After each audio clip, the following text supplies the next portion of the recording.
people, it's me, Anja, my pronouns are she and Paul, and welcome back to my channel for a new video. Welcome to Maui. The last time I talked to you, I was in Kona.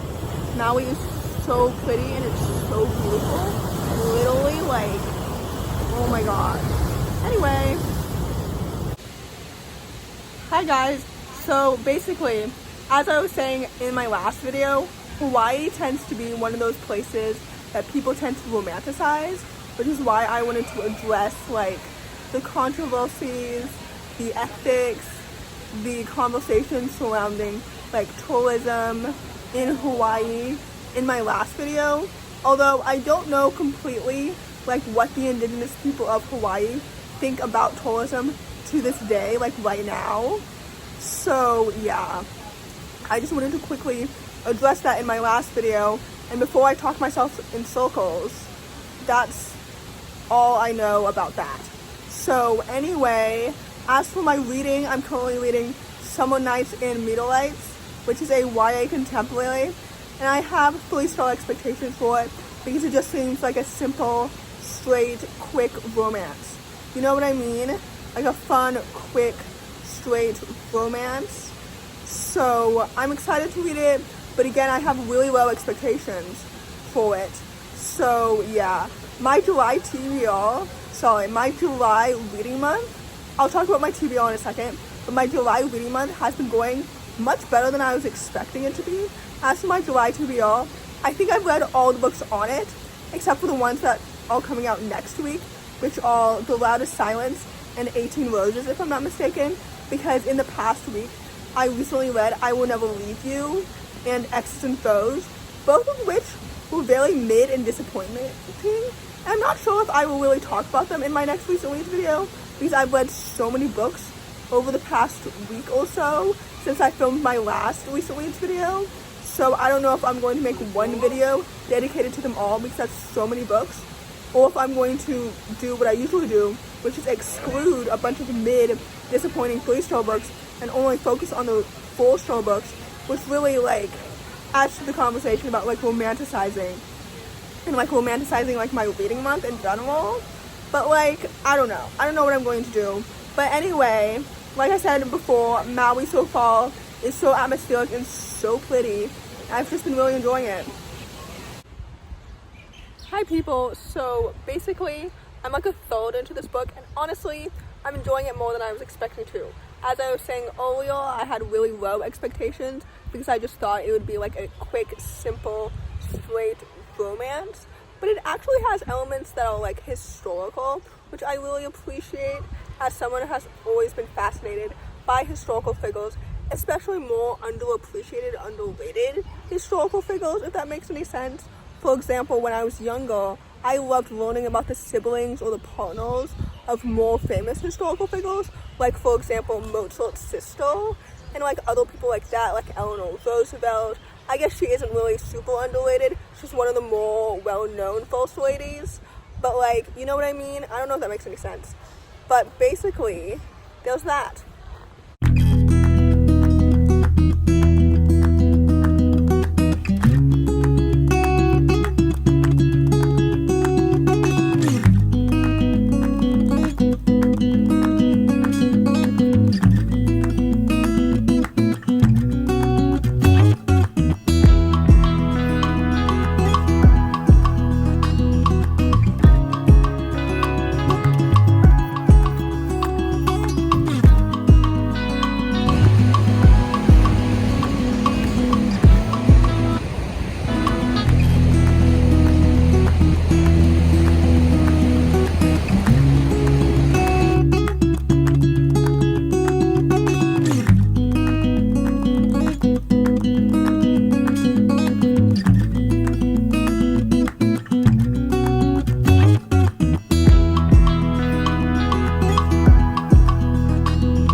So we're home now from the tour, obviously, but anyway, as I was saying, I really appreciate learning about like all these underappreciated and underrated historical figures, because I figure if I were to go down in history, like there were certain elements of my identity that people wouldn't really talk about.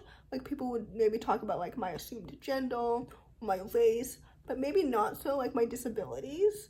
You know what I mean? Like for example, people talk about Sally Ride and her astronaut stuff and all of those space accomplishments, which by the way are so cool, but nobody really talks about her queerness, which might have been discovered later on, but still, like, she's so cool. A woman in STEM, she and Mae Jemison are so awesome and so cool, but like, that's my point. You know what I mean? And like, some people might argue that like her sexuality has nothing to do with her space accomplishments or whatever the fuck. But like, are you trying to say that her queerness is not important at all? Like, it's a fun fact about her, and it should be talked about more. You know what I mean? Anyway, all that to say, I finished my book. I rated it 3 stars.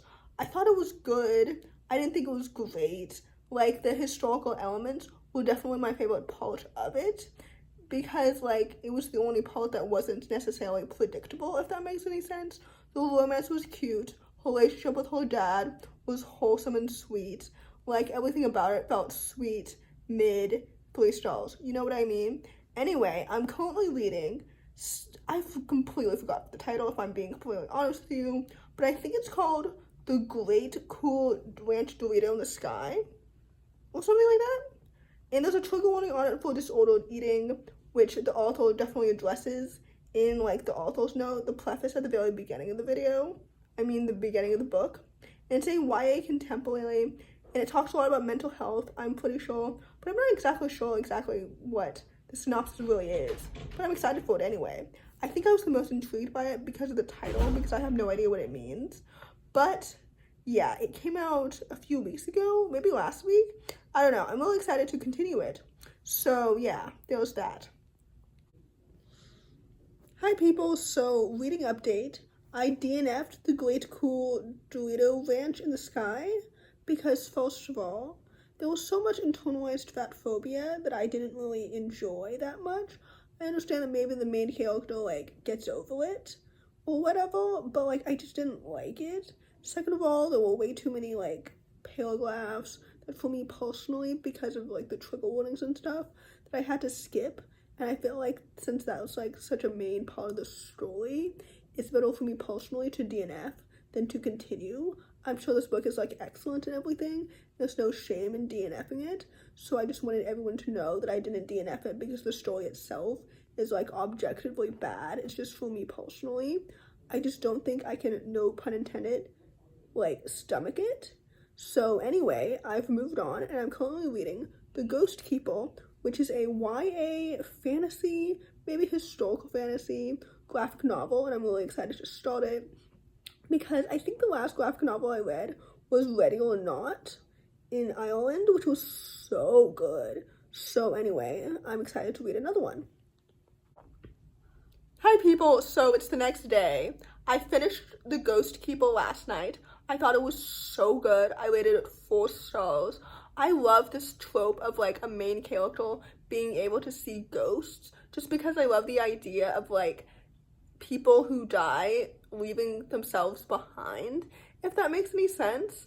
I don't know, it's like the quote from Agents of S.H.I.E.L.D. in the season 5 finale, where Gemma says something like, "We don't move on, we hold that place in our hearts, we close it off, we visit from time to time, but we don't move on." Like the idea of like the things that you love or the people that you love lingering, like it's so good. But even aside from that, the illustrations were so pretty, the plot is so engaging, the mystery is fantastic, the gay representation was awesome, it was so good, and I would definitely highly recommend.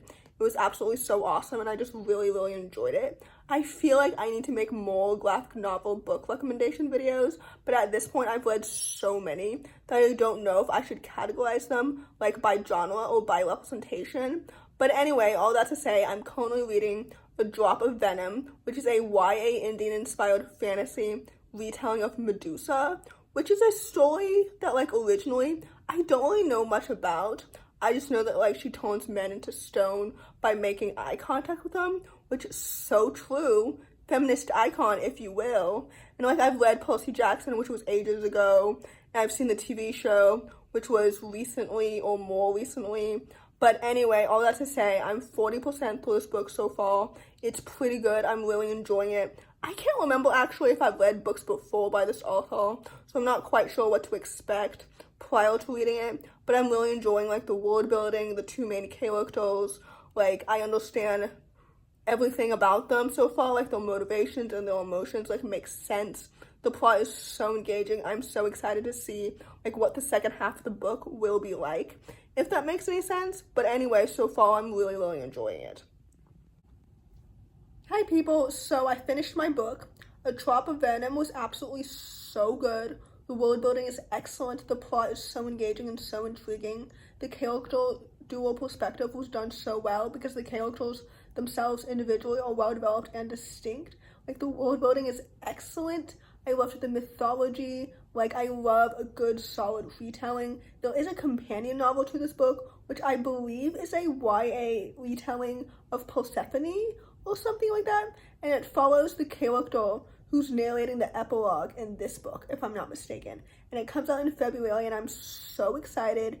And I'm also glad that it's a companion novel and not a direct sequel, because at first I was like, why is there a sequel? This book is clearly a standalone. I mean, obviously there's always more to explore and develop in the world, but with the character arc and everything, like, it's definitely finished with this book, if that makes any sense. Like, sometimes you can tell when an author is definitely milking their franchise and writing like unnecessary sequels or whatever. But anyway, all that to say, this book was really good. I would definitely highly recommend it, but please do be wary of the trigger warnings that the author included in the author's note at the very beginning of the book. But anyway, all that to say, I rated this book 4 out of 5 stars, and I would definitely highly recommend it. I'm not quite sure what I'm going to read next, if I'm being completely honest with you, but at any rate, I think I'm going to film again in the next few days, but not exactly tomorrow, if that makes any sense. Just so that, again, I can have like space in between, just for me, like, emotionally. But anyway, all that to say, if you enjoy this video, please give it a big thumbs up. Again, like I said, like in all of these Hawaiian videos, I have no malice intent when it comes to being a tourist here. I definitely respect the indigenous culture and the indigenous people, and I'm not quite sure exactly what the indigenous people's like stance on tourism is in this current timeline, but I definitely understand that tourism in Hawaii has a murky history when it comes to like colonialism, as well as the exploitation of like indigenous culture and everything, especially given the fact that like Hawaii was illegally like occupied by the United States in the 50s. You know what I mean? Anyway, all that to say, I have no malice intent by being here, but I just wanted to address it in all of my videos when coming here in general, because I didn't want to like say that I'm a tourist here in Hawaii and not address everything, because I didn't want to ignore it, basically. Anyway, all that to say, in conclusion, if you enjoyed this video, please don't hesitate to give it a big thumbs up. Comment down below the key emoji if you made it all the way to the end of the video. Thanks for watching. Subscribe to my channel if you're new, and I'll see you in my next video. Bye!